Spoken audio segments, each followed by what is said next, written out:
আমাকে সালামি দেয় নাই। আপনাদের কি দিনে পরিবার পরিজন নিয়ে ঘুরতে আছেন এই পিএইচিতে, তো আমি দেখতে পাচ্ছি তার হাতে গোলাপ রয়েছে, সালামি থাকার কথা ছিল, আপনি কি তাকে সালামি দেননি?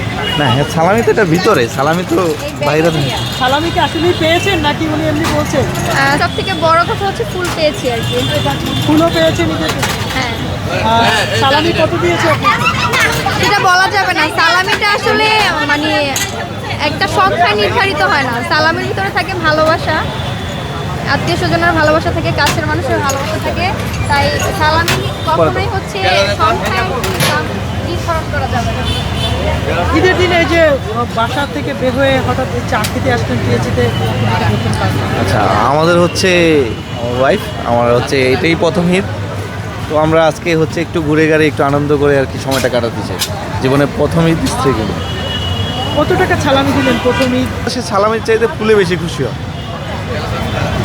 আপনি কি আসলে সালামির থেকে ফুলে খুশি?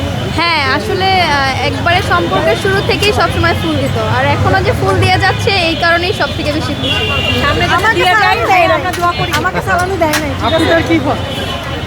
যাই হোক, জ্যেষ্ঠ শহীদ সালামি দেয় না, জ্যেষ্ঠ শহীদ সালামি পায় না। হ্যাঁ, পাবে। পাবে তো, এই। সবসময় বড় বড় কিন্তু সালামি পায়। সম্পর্কে কখনো বড় মানুষ সালামি পায় না। সালামি দেননি কেন? সালামি ছোট ভাইরা পায়, বড় বড় মানে বড় আপুরা না।